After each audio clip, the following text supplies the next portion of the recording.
días 10 y 11 de octubre se realizó el seminario parlamentario Protegiendo los Derechos Humanos, Combatiendo la Discriminación y Abordando el VIH-Sida en personas con diversas orientaciones sexuales e identidades de género. El mismo se realizó en la Cámara de Diputados de República Dominicana. En el mismo se abordaron los temas orientación sexual e identidad de género en el marco del Derecho Internacional de los Derechos Humanos, abordando el estigma y la discriminación en contra de las personas LGBTI en el tema de la salud. Dicha actividad contó con la presencia de parlamentarios nacionales e internacionales, además de representantes de la comunidad LGBT dominicana. Entre los ponentes estuvieron el señor Víctor Terrero, director ejecutivo del Consejo Nacional para el VIH y el SIDA, CONAVISIDA, la señora Betania Betances, representante de ONUSIDA, República Dominicana, la señora Dan Lewis, director ejecutivo de J-Plus de Jamaica, el señor Leonardo Sánchez, director ejecutivo de Amigos Siempre Amigos ASA, entre otros. Somos personas, tenemos derechos y deberes, como ciudadanos dominicanos y dominicanas, como ciudadanos del mundo. Yo quiero saber qué ustedes, los diputados, nos ofrecen, cómo ustedes se van a aperturar al tema LGBT para que nosotros y nosotras, los que estamos aquí, podamos ir de la mano con ustedes para reclamar nuestros derechos. La segunda pregunta es para Oscar. ¿Cuáles ventajas tendríamos como país, como activistas, como miembros de la comunidad LGBT, firmar y ratificar los principios de la Yoga Carta? Muchas gracias. Se habló como del derecho y no la imposición. Los grupos de personas que vivimos con VIH y el grupo de la comunidad LGTB no queremos hacer imposición, pero sí necesitamos de que la legislatura dominicana sea consona con los tiempos y dé respuestas a nuestras necesidades, que son bastantes. El país tiene un compromiso con la comunidad LGTB y con las personas que viven con VIH y necesitamos tener respuestas rápidas.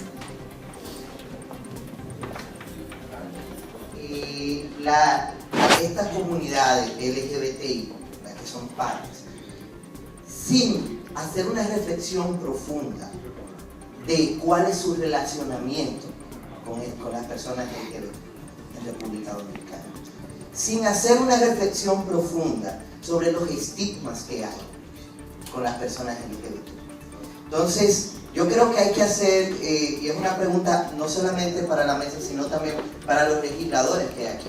¿Cuál es el conocimiento? Porque si yo no conozco las personas LGBTI, las comunidades y las organizaciones, yo no puedo hacer un abordaje integral y no puedo hacer un abordaje que me haga a mí superar, estoy hablando ya como colectivo, como Cámara de Diputados, que me haga a mí superar la discriminación que muchas veces está ahí y no la vemos porque es una praxis cultural.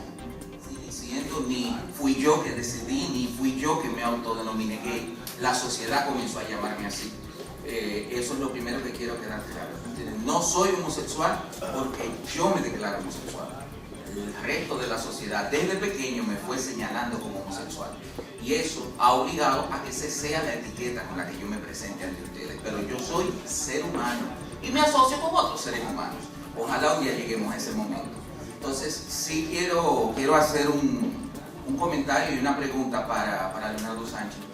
Todas las exposiciones que me han encantado, maravillosas, y que expresan unos datos que nos preocupan, pero muchas veces al quedarnos solamente en los números y en los datos nos olvidamos de que estamos hablando de personas. Y todo este tema de homofobia se traduce en una serie de problemas que viven personas reales, seres humanos. Por ejemplo, trans, que se niegan a entrar a la Plaza de la Salud después de haber sido apaleadas ahí mismo en la esquina porque tienen miedo a la homofobia que viven en la Plaza de la Salud. O el caso del Hospital de Santiago, que dejaron morir a un chico homosexual y se negaron a recibir sangre de sus dos amigos simplemente porque eran homosexuales y se veían muy amanerados. Entonces se traduce en ese. A mí me gustaría escuchar alguna historia que tengas tú, Leo, al respecto, donde se vean esos números ya con rostro más humano. Como el tema de la pobreza, el tema de las niñez, enfermedades epidémicas que no son el VIH, etcétera, etcétera. Pero se les olvida que hay pobres que son homosexuales o lesbianas y que hay niños que son transgéneros y transexuales. Como no tienen conocimiento sobre el tema, quedamos completamente invisibilizados. Y para otro freno que quizás la mayoría de los países no lo tengan, pero que nosotros tenemos el privilegio de tener, y son los compromisos nacionales con los sectores fundamentalistas. En el caso de los religiosos, por ejemplo, nosotros tenemos un concordado con el Estado del Vaticano, que condiciona y limita la mayoría de las decisiones de nuestros legisladores. Y para terminar, ¿cómo se traduce todo esto en el sector salud? Como un sistema deficiente para todo el mundo. Porque el que pertenece a una de las palabras mencionadas en el artículo, sea raza, sea orientación sexual, sea posición económica, color de la piel, etcétera, etcétera, pues el sistema no tiene respuesta.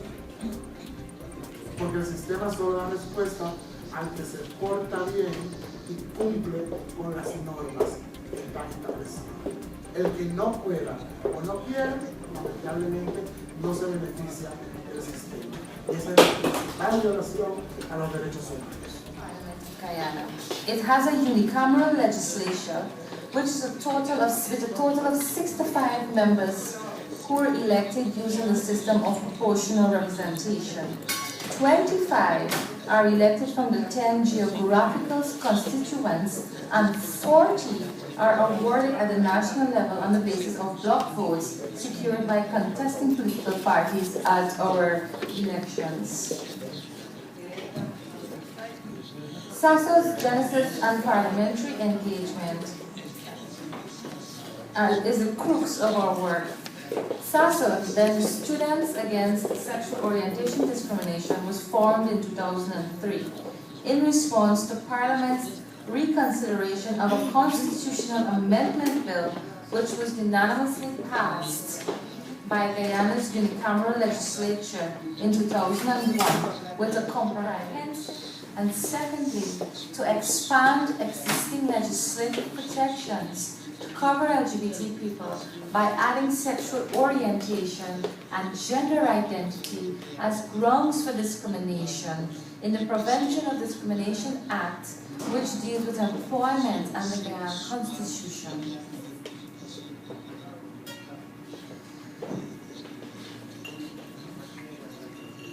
We have been engaging parliamentarians for the last 10 years, and we have been doing this on 3 levels.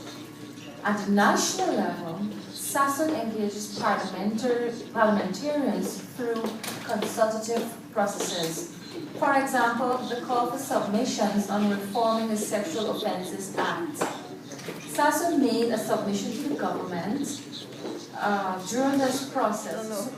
Quien es reconocido por haber gestado y coordinado grupos de acción social como Estoy Harto y Lucha por tus Derechos, coordinó el campamento de solidaridad con los haitises en Gonzalo, Monteplata, se ha desempeñado como consultor en comunicación estratégica y TDS para OSC y movimientos sociales como Participación Ciudadana, Coalición Educación Digna y Movimiento Justicia Fiscal.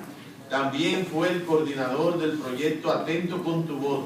Es parte del equipo de comunicaciones de ASA Rebasa, Comunidad LGBT, co-conductor del espacio Voces Nuevas de 1+1 y director de formación y voluntariado de Techo, organización antes conocida como Un Techo para mi País.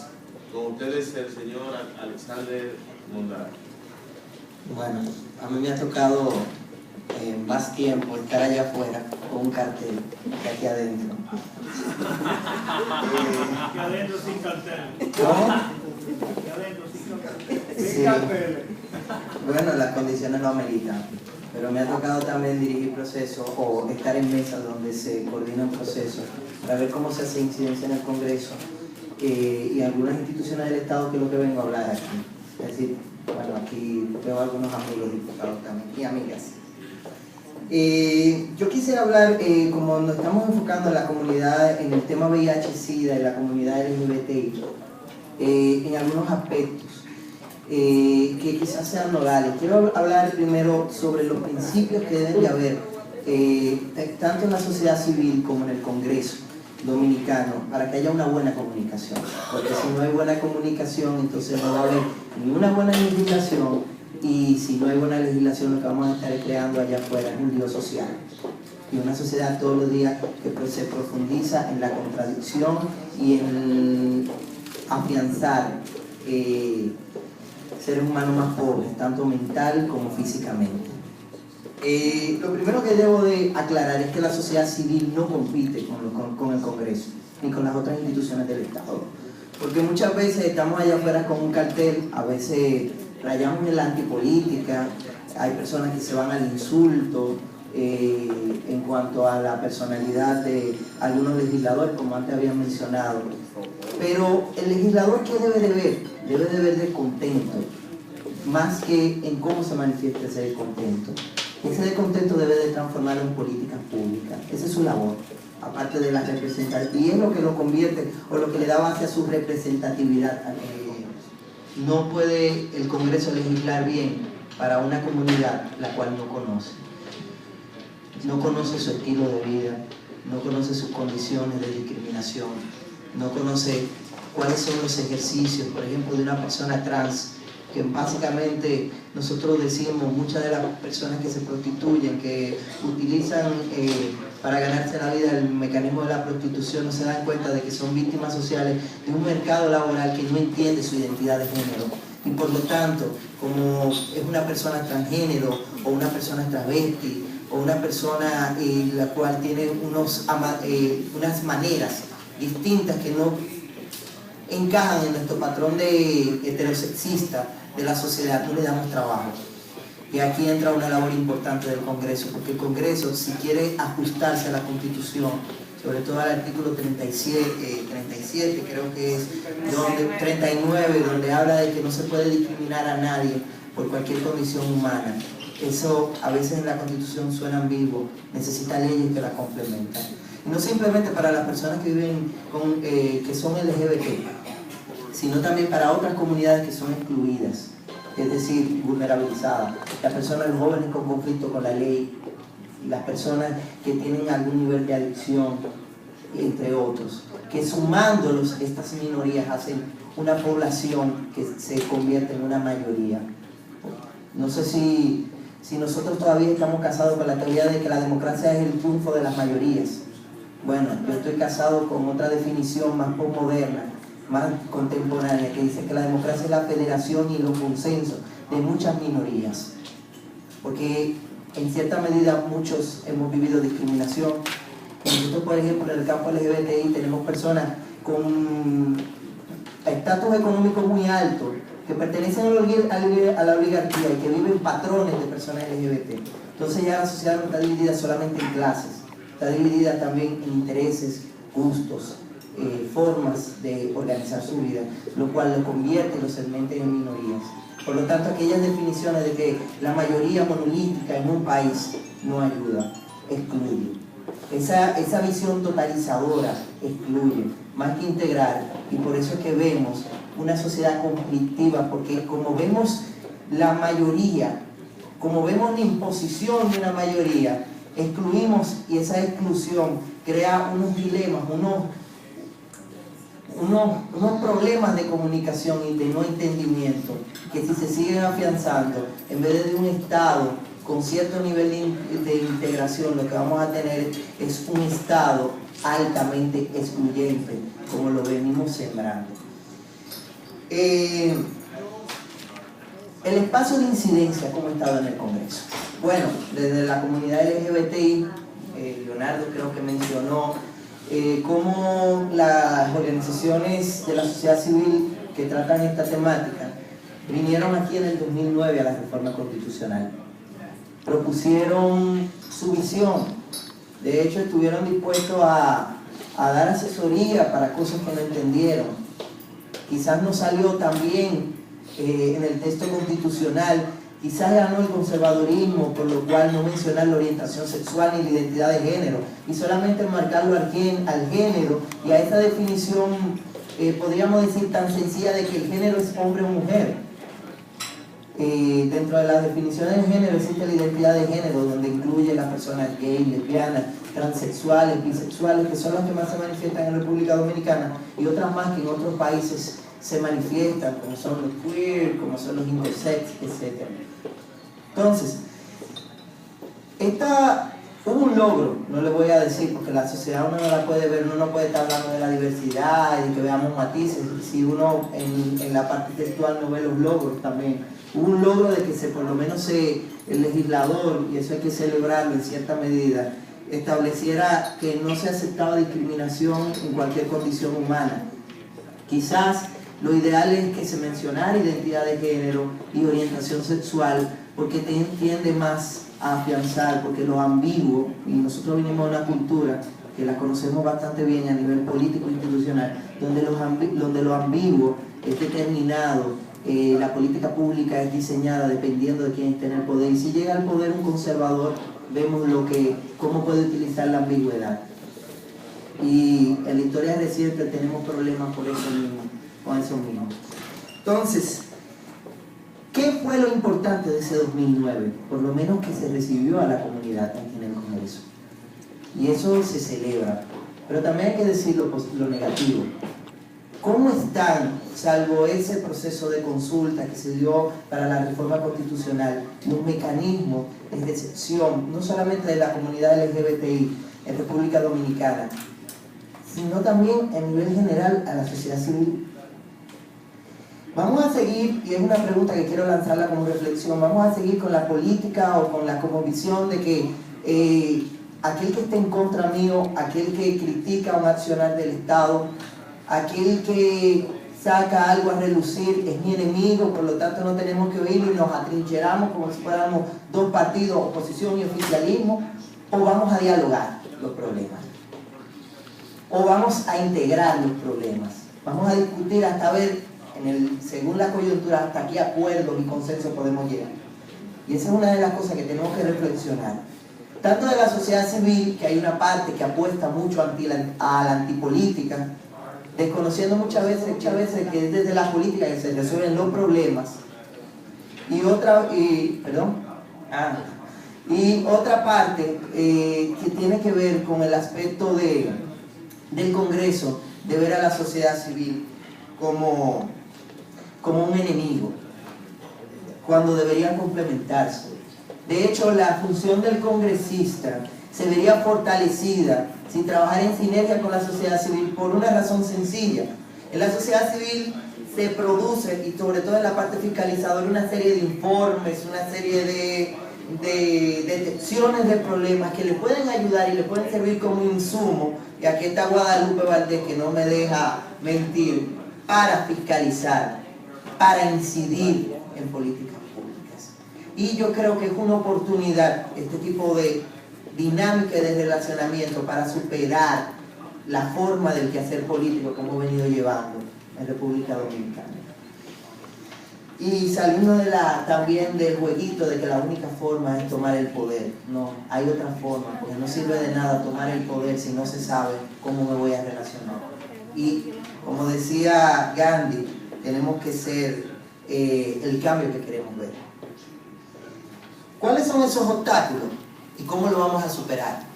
¿Están las oficinas de los diputados abiertas?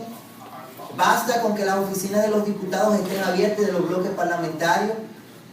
¿O el diputado yo sé que en las provincias se ve esto mucho y en las localidades, pero el diputado que tiene la función no solamente de representar su comunidad, sino también toda una sociedad que manifiesta problemas más generales, que se manifiestan de manera minoritaria en su comunidad, pero que esa manera esas personas, esa minoría en las comunidades, cuando tú las sumas en todas las comunidades, convierte en un problema de incidencia pública. La labor legislativa se acerca a la sociedad civil, va y toca la puerta más allá de invitaciones formales. Tenemos que hacernos la pregunta, porque el que quiere diálogo tiene que ir a tocar puertas.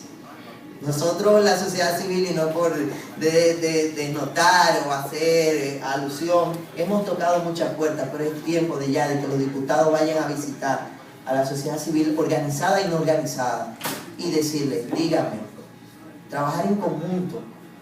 ¿Cómo esta es mi propuesta legislativa, ¿cómo ustedes pueden aportar? ¿Cómo yo puedo aportar a ustedes? Ese es un punto.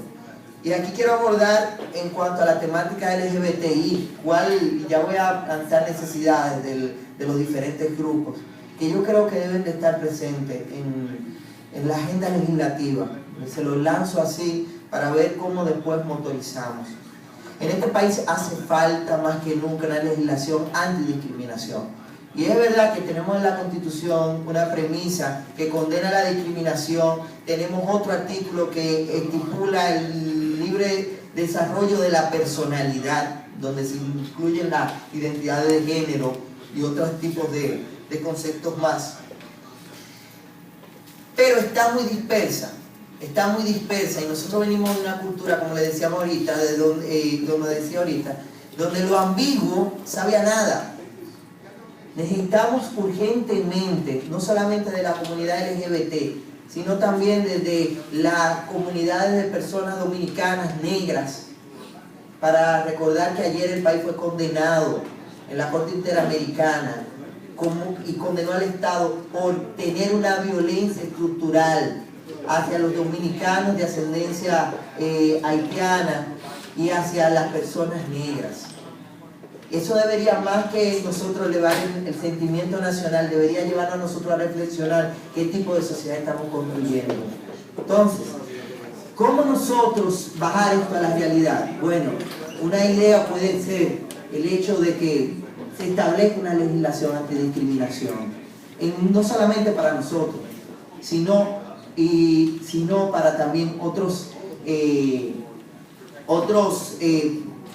podríamos decir, otros estamentos de la sociedad. Yo recuerdo que el diputado Cedeño fue discriminado adentro de una playa, lo vi por los titulares, creo que fue usted, ¿no?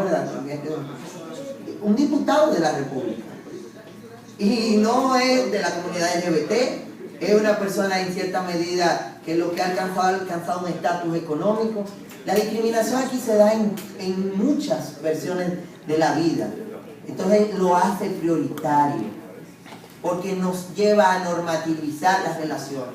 Y quizás no veamos la importancia de la ley del marco legislativo, pero el marco legislativo redirecciona, educa a la población.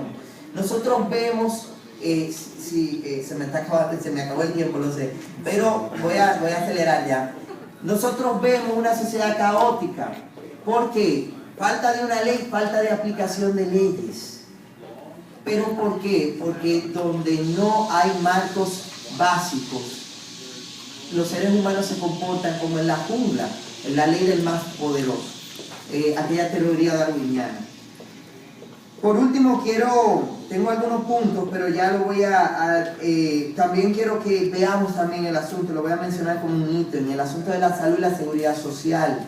La discriminación en pareja homoparentales, personas gays que tienen su pareja. Yo le decía a alguien que quería dejarla en suspenso, pero le digo que realmente son seres humanos y tienen alma. Pero siempre me ha gustado hablar con ejemplos y quiero seguir hablándole con otro. Miren, hay algo que son las premisas. Casi todos los que están aquí conocemos lo que es una hipótesis y un análisis lógico. En un análisis lógico nosotros podemos decir lo siguiente: premisa menor, las lesbianas, los gays, los bisexuales, transgénero, LGBT son personas. Esa es la premisa menor. La premisa mayor sería la siguiente: los derechos humanos son para todas las personas. Y la hipótesis, yo se la quiero dejar a ustedes.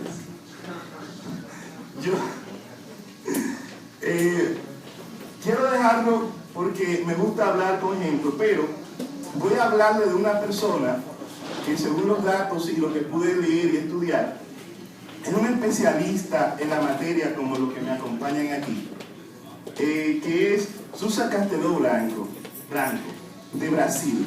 Ella ha escrito mucho Y dentro de lo que ella había escrito, y si pueden ir ahí con la presentación, estaba que según el IRGA, que es el organismo internacional de lesbianas, gay, bisexual y transexual, la asociación, hay 76 países que consideran la práctica de la homosexualidad ilegal. Y solamente existen 54 países que tienen leyes a favor de ellos. Y yo lo que estoy aquí es solamente dándole datos. Lo que decía Susan. Según, y vámonos todavía más, vamos a hablar del marco legal e institucional. Según el Consejo de los Derechos Humanos, órgano de la ONU, dice que es responsable de la protección y fortalecimiento de los derechos humanos en el mundo, que ninguna persona le puede negar el disfrute de los derechos expuestos en el Pacto Internacional de los Derechos Civiles. Y, como decía ahorita, son personas. Y frecuentemente hablamos aquí de prohibir la discriminación por motivo de orientación sexual. Pero seguimos todavía más. Se insta, este organismo no solamente se queda ahí, sino que también insta a los estados, a casi todos los estados, a que deroguen las leyes que criminalizan lo que es la homosexualidad. Recuerden que hasta el año 1992 la homosexualidad era considerada una enfermedad. Después de ahí ya hemos descubierto que no, que es una conducta. Entonces, en el 2006, y estos son de la parte más importante, y la podemos ver en la presentación, expertos que se reunieron en torno a los derechos humanos, trataron un tema que fue interesante, y fueron los principios de Yogyakarta, donde proporcionaban una guía universal a la aplicación del derecho contra el abuso que experimentaban las personas de diferentes sexos. Entonces, las lesbianas, los gays, los bisexuales, y en junio de 2011 todavía seguimos caminando más hacia adelante, vemos cómo el Consejo de los Derechos Humanos aprobó una resolución, y esta resolución en parte es la que nosotros queremos compartir con ustedes, donde, o parte de los puntos más importantes, donde se expresa la preocupación por los actos de discriminación. Vamos a la otra presentación. Dice el informe de las Naciones Unidas que es un reconocimiento histórico por parte de las Naciones Unidas a la discriminación y a la violencia a la que enfrentan las personas por su orientación sexual e identidad de género. Y también una alta comisionada de las Naciones Unidas, Nabernet Pilar, alta comisionada, también dice lo siguiente, y esto quiero subrayarlo, que no se trata de crear nuevos derechos. Por este seminario y por esta oportunidad de abrir el espacio para hablar sobre un tema tan importante y crucial, que es el estigma y discriminación a personas con identidad sexual, preferencia sexual diferente a la que la sociedad establece, que es la heterosexual. Y me ha tocado en este panel hablar un poco sobre la problemática de salud y de manera específica el tema de VIH y SIDA.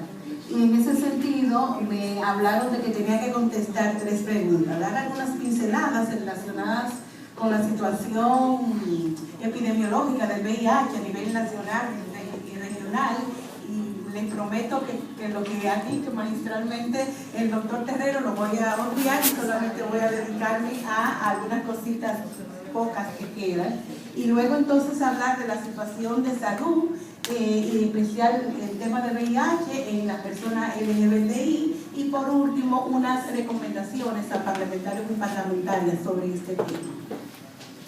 Bueno, entonces de este cuadro quiero solamente reforzar el tema de las muertes maternas, de la muerte por VIH. Ustedes ven ahí que la expansión del tratamiento antirretroviral, las muertes relacionadas por el SIDA también han descendido al 2012 a un 30% en comparación con los índices máximos registrados en el 2005.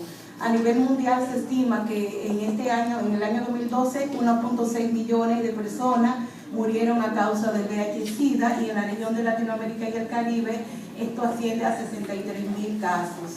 En relación a los tratamientos antirretrovirales, los países se han dado la meta para el 2015 de que 15 millones de personas a nivel mundial tengan acceso a tratamiento antirretroviral. Para fines del informe mundial de la epidemia de SIDA en el año pasado, 9.7 millones de personas ya tienen acceso a tratamiento antirretroviral. Sin embargo, con la aparición de nuevas evidencias que indican que los tratamientos antirretrovirales favorecen a la prevención, la Organización Mundial de la Salud ha dictado nuevas directrices y esto está implicando actualmente un reajuste de los datos de cobertura de antirretrovirales. Y como podrán ver en esta tabla, casi al final, se necesita a la mano un poco más del tema de tratamiento. Con estos reajustes, solamente el 34% de las personas con VIH y SIDA a nivel mundial tienen acceso a antirretrovirales. En el Caribe, ese porcentaje sube a 30%, y en el caso de Dominicana, según el ajuste, el acceso a tratamiento antirretroviral alcanza el 42%. En relación a la financiación, a pesar de los recortes de dineros para el VIH por parte de las agencias donantes, se ha producido un aumento en la inversión nacional, y eso es bien importante, llegando a presentar el 53% de los casos mundiales para el VIH-Sida en el 2012. En la región de Latinoamérica, esta cobertura nacional asciende al 80% para Latinoamérica, y en el Caribe el 70%. Desafortunadamente no tenemos un dato actualizado de nuestro país, porque actualmente se está desarrollando la medición de gasto de SIDA, que va a salir, creo que para diciembre. Sin embargo, el último dato lo tenemos en el 2008, que decía que la inversión nacional apenas alcanzaba en un 26%. Existen condiciones que predispongan particularmente a los homosexuales a la infección del VIH. Entonces, librada parte de esta ecuación, la respuesta es una. La población de hombres que tienen sexo con hombre está más afectada por el VIH, porque nuestras sociedades censuran a las personas por ser homosexual, bisexual, transgénero, intersexual, etc. Entonces, actualmente las relaciones sexuales entre personas del mismo sexo son ilegales en 80 países a nivel mundial, y 11 de ellos se encuentran en nuestra región, representando esta situación uno de los mayores retos de salud pública en la prevención del VIH y en la atención al SIDA.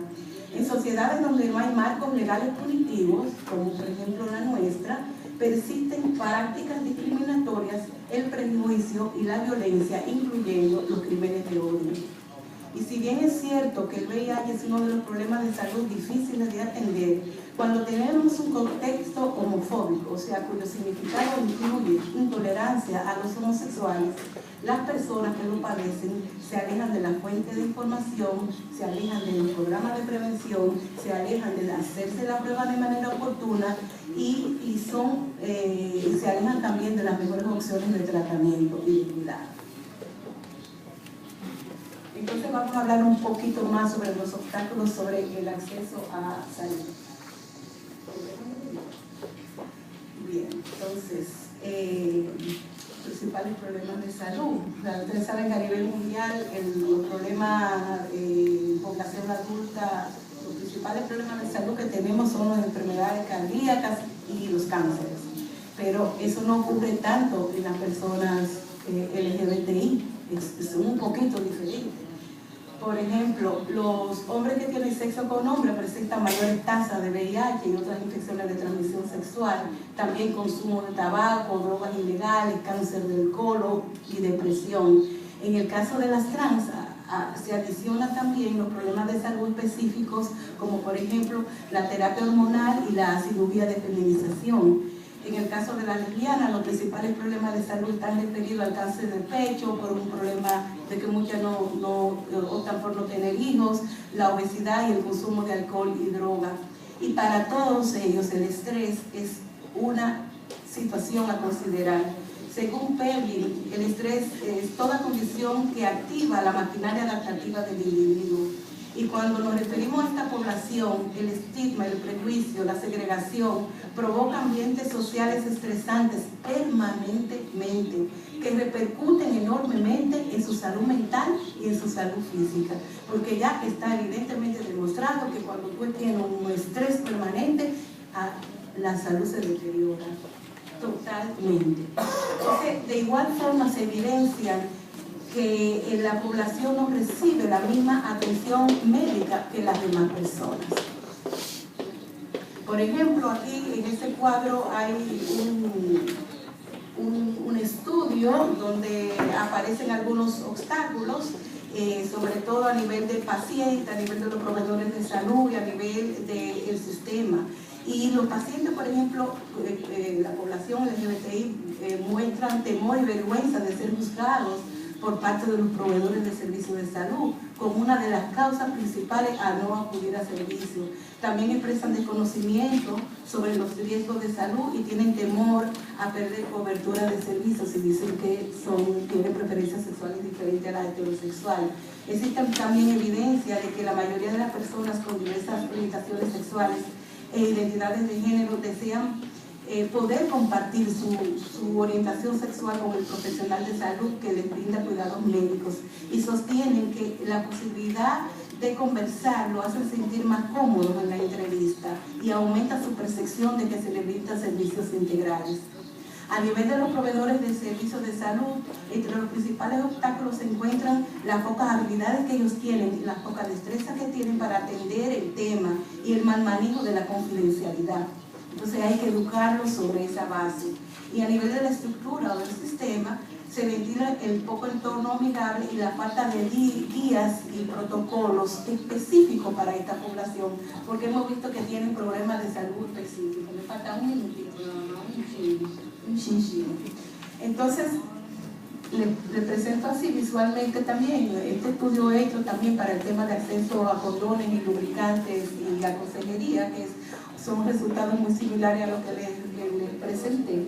Y quiero también darle un minutito en relación a nuestras consideraciones de recomendaciones a ustedes, señores parlamentarios y parlamentarias, que tienen un rol crucial que desempeñar en nuestra efectiva reducción de la epidemia del VIH-Sida. Ustedes proporcionan liderazgo, ayudan a establecer las agendas de sus países, a formular las leyes y autorizar los gastos relacionados con el VIH. Es un rol clave, reflejando las voces y las inequidades de todas las personas, y eso incluye a esta población. Y también pueden jugar un rol interesante, porque con toda la gente que a ustedes le votan, si le dan mensajes clave de no estima y discriminación, ellos le van a escuchar. Nuestras sociedades necesitan también de marcos legales no punitivos, y también necesitan de formular leyes y políticas que puedan estar a favor de los derechos humanos. Y también necesitamos, como ustedes revisan presupuestos nacionales y los aprueban, de que haya una mayor inversión en el tema de VIH-Sida a nivel local, y que esta inversión haya una garantía de que vaya dirigida de manera especial a las personas más afectadas y más necesitadas. Y en este tiempo que tengo aquí hablando con ustedes, evidentemente mi mensaje clave: los hombres que tienen sexo por hombres, la población gays, transexuales, transgénero, necesita mayor inversión financiera y programas mejores dirigidos sobre VIH y SIDA. Y ustedes, señores parlamentarios y parlamentarias, pueden jugar un rol determinante en este tema. Muchísimas gracias. Muchas gracias, señora Betances. Y vamos a dar la oportunidad al señor de hombres que tienen sexo con hombres, que es muy utilizada en el área de SIDA, pero que arropa a los principales grupos de gays, transexuales, transgéneros, bisexuales, y que en el tema de SIDA se le ha tirado esa nomenclatura, que quizás no estemos muy de acuerdo con ella, pero para fines vamos a utilizarla. Como podrán ver ahí en esa gráfica, a nivel mundial, mientras la prevalencia de VIH en población general no alcanza más del 1%, los niveles de prevalencia de VIH en la población de hombres que tienen sexo con hombres oscilan entre los 14 y el 18%. Si nos enfocamos en nuestra región de Latinoamérica y el Caribe, el patrón es muy similar. La prevalencia en Latinoamérica es de 0.4%, en el Caribe de 1%, en República Dominicana de 0.8%, mientras en la población de hombres que tienen sexo con hombres, en el Caribe es 7%, en Latinoamérica es un 12% y en República Dominicana de 5.7%. Los resultados de los estudios de modo de transmisión realizados en algunos países de esta región de Latinoamérica y el Caribe con la finalidad de estimar la distribución de nuevos casos de VIH según segmentos poblacionales, evidencia que los hombres que tienen sexo con hombres son los más afectados. La mayoría de las nuevas infecciones de VIH están ocurriendo en esa población. En República Dominicana las nuevas infecciones son del 33% y en el caso del Perú presentan el 56% de todas las nuevas infecciones de VIH.